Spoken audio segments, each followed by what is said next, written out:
The most dangerous mistake people make about Frankenstein is believing the monster wanted revenge. He didn't. At least, not at first.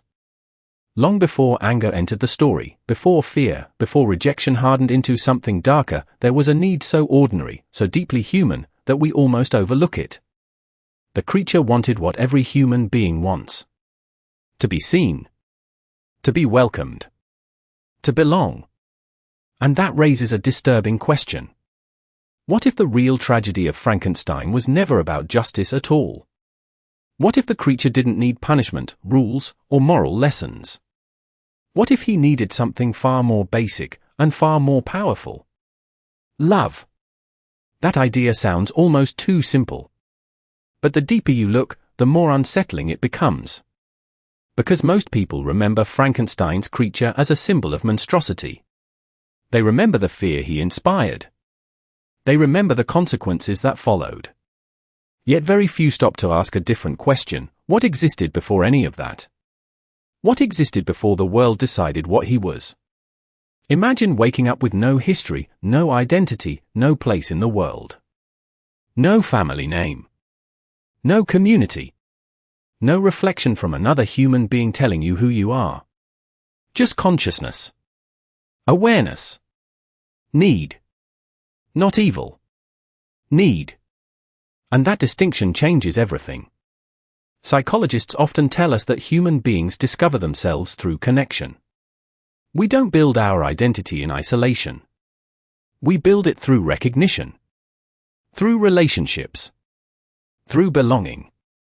A child learns who they are because someone looks at them and says, in 1,000 different ways, you matter. Now remove that foundation. What happens then?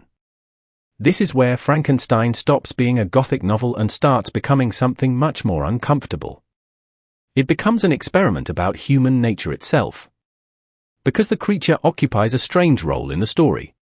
He is not merely a character. He is a question given physical form. A living test of what happens when consciousness enters the world without acceptance. And the answer may be more frightening than any monster. Here's the contradiction that sits at the center of the entire novel: the creature is judged before he is understood. Before anyone knows his intentions. Before anyone understands his inner world. The verdict arrives first. Understanding never catches up. Think about that for a moment. We often tell ourselves that fear comes from danger. But what if, sometimes, danger comes from fear? What if rejection is not the response to a monster, but one of the forces that creates it? That possibility transforms Frankenstein from a story about an outsider into a mirror held up to humanity itself. And perhaps the most haunting image in the entire novel is not a laboratory, a storm, or a moment of terror. It's something quieter. A consciousness standing outside the warmth of human connection. Watching. Learning. Seeing belonging everywhere except where it is needed most. A hand reaching outward and finding nothing. Because once someone begins to experience the world as a place where they will never belong, something fundamental starts to change. Not all at once. Not dramatically. But slowly. Almost invisibly. And that leads us to the mystery at the heart of Frankenstein. Was the creature transformed by his nature? Or was he transformed by what happened when the world refused to recognize it? But if rejection alone explains everything, then another question immediately appears. Millions of people experience rejection. Millions experience loneliness. Most do not become symbols of tragedy. So what makes this case different? The answer may lie in something deeper than isolation itself. It may lie in the gap between what the creature expected from humanity and what humanity reflected back to him. Because every human being carries an invisible assumption about the world. We assume that if we reach outward, something will eventually reach back. Maybe not immediately. Maybe not perfectly. But eventually. Friendship. Family. Community. Recognition. Some sign that our existence matters to someone besides ourselves. The creature's experience challenges that assumption at its foundation. He becomes trapped inside a psychological paradox. The more he learns about humanity, the more he desires connection. But the stronger that desire becomes, the more painful exclusion becomes as well. And that creates a contradiction that sits at the center of the human condition. Knowledge does not always reduce suffering. Sometimes it expands it. A person who has never seen warmth cannot miss it. But a person who stands outside a window, watching warmth exist just beyond reach, experiences something entirely different. That image becomes one of the novel's most powerful memory fragments. Not a monster pursuing destruction. A consciousness standing outside the house of humanity. Watching the lights through the glass. Understanding what belonging looks like. Unable to enter. And this is where the story begins to move beyond the individual. Because the creature is not only a character. He is also a symbol of a larger pattern that repeats throughout history. Groups excluded from society. People defined by labels before being understood. Individuals judged by appearance before character. Again and again, civilization creates categories of outsiders. Then it acts surprised when those outsiders stop trusting the civilization that rejected them. The consequence extends far beyond one fictional being. What begins as personal isolation can eventually become social fracture. What begins as exclusion can become resentment. What begins as neglect can become a cycle that neither side fully understands. But there is an even more unsettling revelation hidden beneath all of this. The creature does not simply reveal something about rejection. He reveals something about recognition. Most discussions focus on what he lacks. Love. Acceptance. Belonging. Yet perhaps the deeper issue is that no one ever grants him the one thing every identity requires, acknowledgement. To be recognized not as an object. Not as a threat. Not as a mistake. But as a conscious being. And that distinction changes the entire philosophical landscape of the novel. Because justice can only operate after someone has been recognized as a person. Before rights comes recognition. Before morality comes relationship. Before justice comes the simple act of seeing another human being as worthy of concern. This raises a troubling possibility. Perhaps the creature's greatest wound was not abandonment itself. Perhaps it was invisibility. The feeling that his inner reality did not matter to anyone who encountered him. And once a person begins to believe they are invisible, strange things start happening to identity. The self becomes unstable. Meaning becomes fragile. Hope begins to erode. Not all at once. Slowly. Quietly. Like winter settling across a landscape 1 degree at a time. Which brings us to another memory fragment. A solitary figure moving through a frozen wilderness. Not merely physically alone. Existentially alone. A being searching for evidence that he belongs anywhere in the world at all. And now the mystery grows larger. If love is not merely an emotion but a force that confirms our place in reality, then what happens when a consciousness learns that it may never receive it? More importantly, what happens when that realization stops feeling temporary and begins to feel permanent? If permanent exclusion can reshape identity, then we arrive at a far more uncomfortable question. Who bears responsibility for the person someone eventually becomes? Most people instinctively reach for a simple answer. The individual. Personal choices. Personal accountability. Personal morality. And those things matter. But Frankenstein quietly challenges the idea that identity is created in isolation. Because hidden beneath the story is a conflict between two forces that modern society still struggles to reconcile. Individual responsibility. And collective responsibility. The creature exists precisely at the collision point between them. This is what makes him such a powerful symbol. He is neither completely innocent nor completely guilty. Neither purely victim nor purely villain. He occupies the uncomfortable territory in between. And human beings have always struggled with that territory. We prefer clear categories. Hero or monster. Good or evil. Victim or perpetrator. But the most dangerous realities often emerge in the grey areas where those categories collapse. That is where Frankenstein forces its audience to look. And that is where the crisis truly begins. Because once exclusion becomes permanent, something unexpected happens. The desire for belonging can slowly transform into a desire for significance. That transformation is subtle. Yet it changes everything. At first, a person may ask, "Who will accept me?"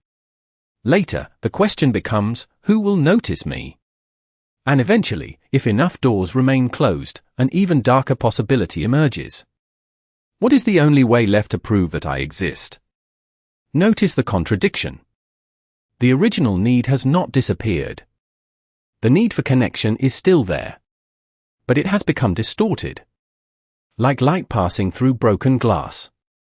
The shape changes. The source remains the same. This may be one of the deepest psychological insights hidden inside the novel. People do not always abandon their deepest needs. Sometimes they pursue those needs through destructive substitutes. Recognition replaces belonging. Attention replaces love. Power replaces acceptance. Control replaces connection. The goal appears different. The wound underneath remains unchanged. And suddenly the creature becomes much larger than a literary character. He becomes a pattern. A pattern visible across history, across societies, across generations. Again and again, individuals who feel unseen search for alternative ways to establish significance. Not because significance is their deepest need, but because significance is easier to obtain than genuine belonging. This is where the scale of the story begins to expand. The novel is no longer examining one isolated consciousness. It is examining a recurring flaw in civilization itself. Societies often focus enormous energy on managing consequences. Far less energy on understanding causes. We ask how conflict emerges. Rarely why alienation was allowed to grow in the first place. We study symptoms. We ignore conditions. And that creates another unsettling contradiction. The very systems designed to protect social order can sometimes deepen the conditions that threaten it. Not intentionally. Not maliciously. But gradually. Through neglect.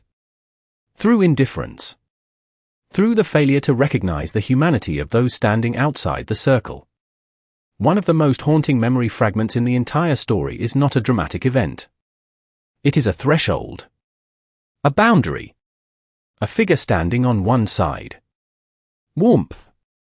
Belonging, and recognition existing on the other. The distance between them may be only a few feet. Yet psychologically it feels larger than an ocean. And that image reveals something profound. Human suffering is not always measured by physical distance. Sometimes it is measured by emotional distance. The distance between being seen and unseen. Known and unknown. Accepted and rejected. But now another mystery begins to emerge. Perhaps the central tragedy is not that the creature was denied love. Perhaps the deeper tragedy is that everyone involved misunderstood the nature of the wound itself. Because if the problem was never simply loneliness, if the real wound was a fractured sense of human identity, then an even larger question appears. Can a person lose faith in their own humanity before they lose faith in humanity itself? What if the deepest wound in the story was never emotional rejection, social exclusion, or even loneliness? What if all of those were only symptoms of something more fundamental? The answer begins to emerge when we stop looking at the creature as an outsider and start looking at him as a mirror. Not a mirror reflecting an individual face, but a mirror reflecting an uncomfortable truth about human existence itself. Every person enters the world with a question they cannot answer alone: who am I? We often assume identity is something discovered internally, as though it exists fully formed somewhere deep inside us. But Frankenstein challenges that assumption. The novel suggests that identity is not simply discovered. It is co-created. It emerges through recognition, relationship, and shared meaning. Without those things, the self becomes unstable. And this is where a deeper revelation begins to take shape. The creature's true struggle is not merely that he cannot find belonging. It is that he cannot secure confirmation of his own humanity. Notice how different those two ideas are. Belonging is about joining a group. Humanity is about understanding your place in reality itself. The first is social. The second is existential. This distinction transforms the entire conflict. Because the creature's role is no longer that of a rejected individual. He becomes a symbol of what happens when consciousness is denied a stable human identity. That is why one of the most powerful memory fragments in the story is not a confrontation, a dramatic encounter, or a moment of fear. It is the image of a being standing before a mirror. Not seeing a monster. Not seeing a human. Seeing a question. A question that remains unanswered. And unanswered questions have consequences. Human beings can tolerate pain surprisingly well when pain has meaning. They can endure uncertainty when uncertainty points toward hope. But what happens when the foundation of identity itself becomes uncertain? What happens when a person no longer knows where they belong within the moral universe?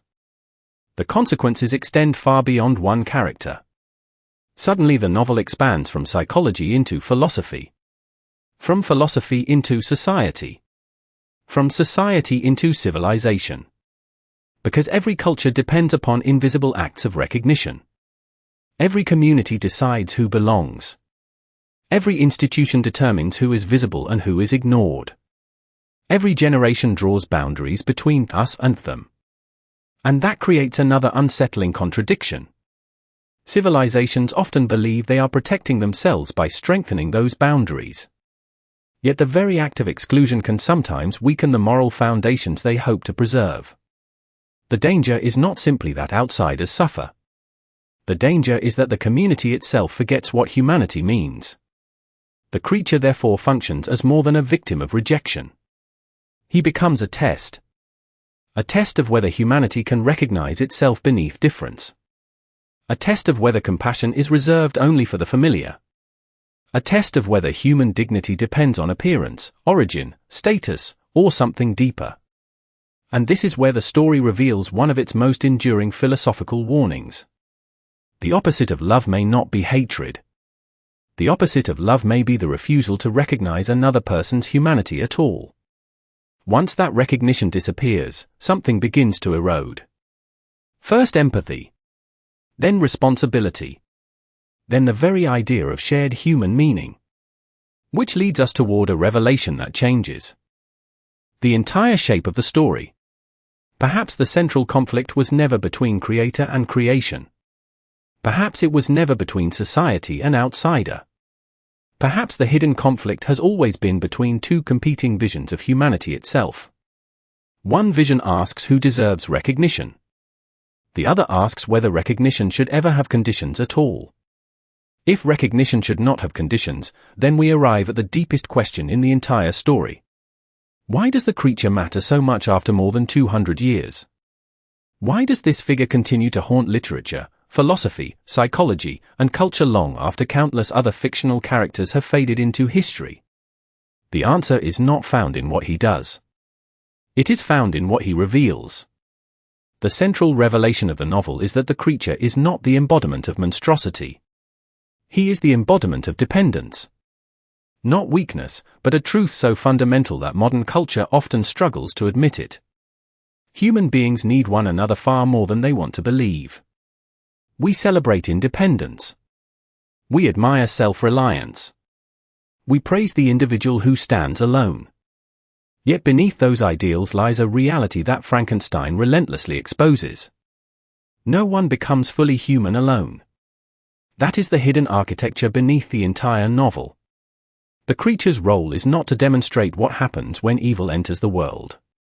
His role is to demonstrate what happens when relationship fails to meet consciousness at the moment it is needed most. This is why the novel's deepest symbol is neither science nor creation. It is abandonment. Abandonment functions almost like an invisible force moving through the entire narrative. It shapes identity without being seen. It alters perception without announcing itself. It transforms possibility into tragedy while remaining hidden behind more obvious conflicts. And here is the insight that many readers miss. The creature's greatest suffering is not rejection itself. It is the gradual realization that recognition cannot be demanded. Love cannot be forced. Belonging cannot be manufactured through logic, achievement, power, or even justice. There are certain human needs that exist beyond transaction. They must be freely given. That realization changes the meaning of everything. Because the conflict is no longer about gaining acceptance. It becomes a confrontation with a terrifying possibility. What if some of the things we need most remain forever outside our control?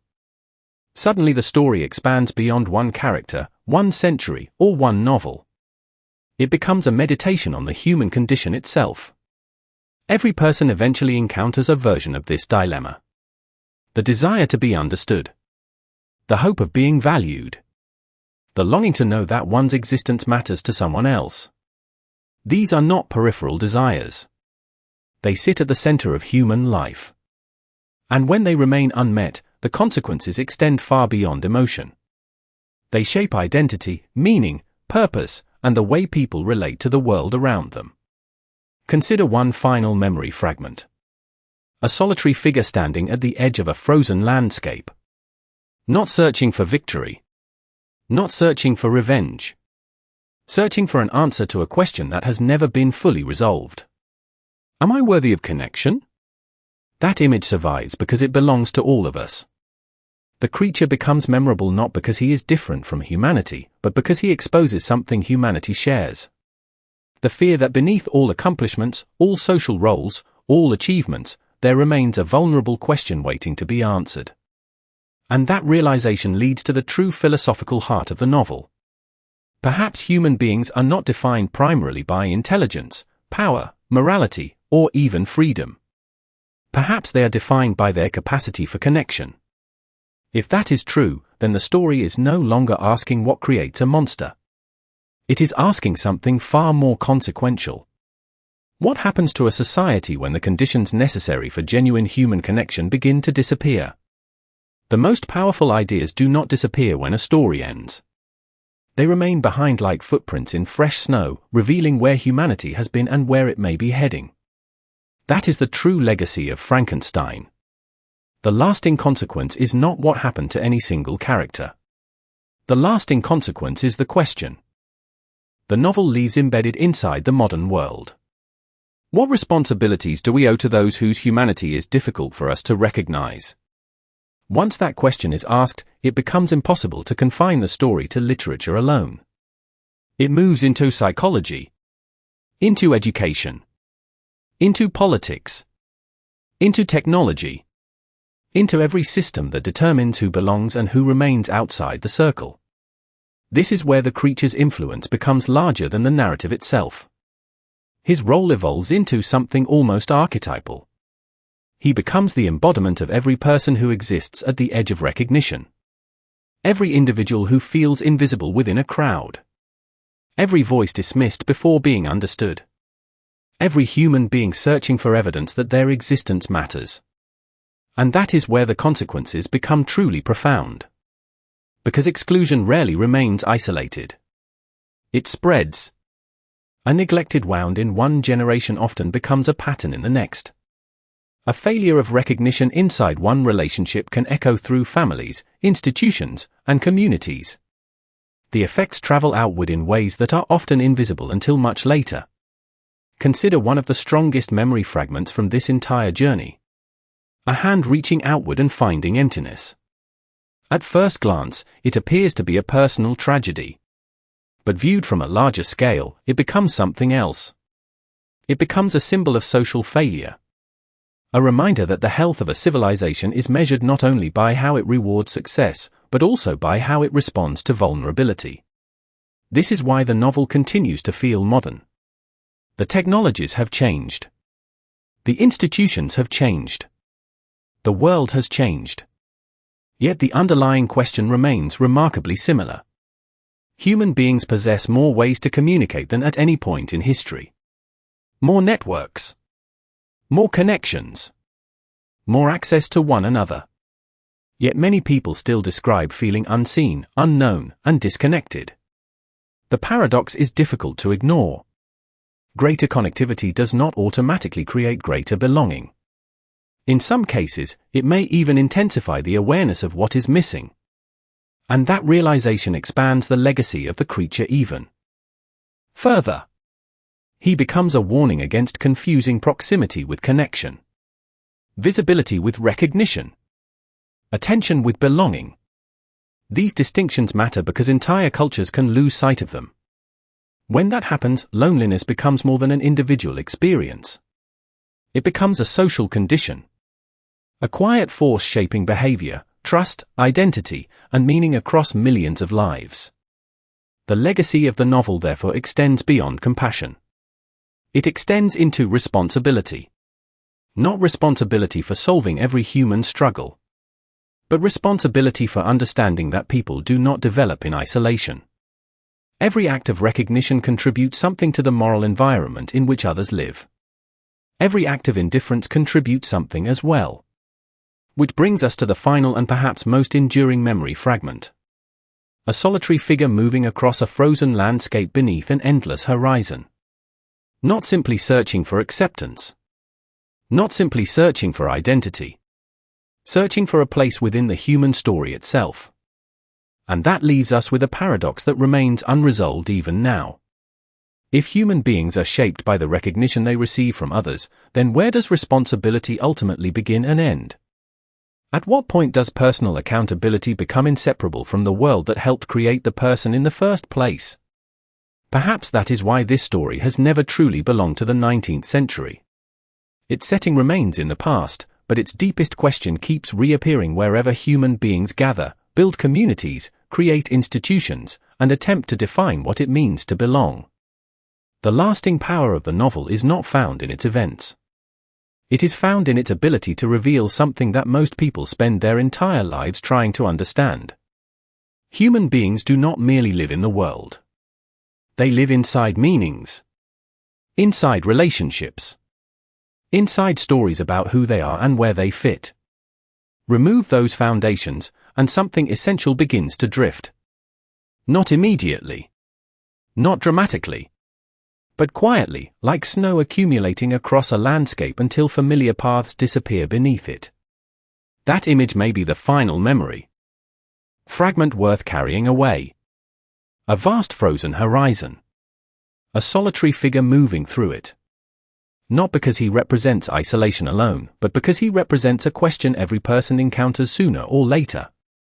What remains when the certainty of belonging is gone? The answer offered by the novel is neither optimistic nor cynical. It is more complicated than either. It suggests that the search for recognition is not a weakness to overcome. It may be one of the most fundamental aspects of being human. The desire to be known. To be understood. To be acknowledged as real by another consciousness. These are not secondary concerns. They sit close to the center of human existence itself. And that realization changes how we understand every symbol in the story. The outstretched hand. The unseen observer standing beyond the warmth of a home. The unanswered gaze reflected back from a mirror. These are no longer images attached to a single character. They become symbols of a condition that belongs to all of us. Because every human life contains moments of uncertainty about worth, identity, and connection. Every society contains people standing closer to the edge than to the center. Every generation inherits the challenge of deciding who will be recognized and who will remain invisible. This is why the novel continues to matter. Not because it provides answers, but because it refuses to let certain questions disappear. The greatest works of literature often function this way. They survive because they illuminate tensions that technology cannot solve, politics cannot fully settle, and progress cannot entirely erase. The tension between independence and dependence. Between judgment and understanding. Between the desire to protect boundaries and the equally human need to extend compassion beyond them. The story endures because those tensions remain unresolved. And perhaps they always will. In the end, the creature's deepest legacy is not fear. It is reflection. He forces us to look beyond appearances, beyond categories, beyond easy moral conclusions, and confront something far more difficult: the fragile relationship between identity and recognition. Between the self we believe we are and the humanity others are willing to see. That is why the image remains. A figure at the edge of the world. A hand reaching toward connection. A horizon stretching endlessly into the distance. Not as a symbol of despair, but as a reminder that the search for belonging may be one of the oldest journeys in human history. And perhaps the most important question was never whether one abandoned being could find a place in the human story. Perhaps the deeper question is whether humanity can ever learn to recognize itself in those it finds hardest to understand.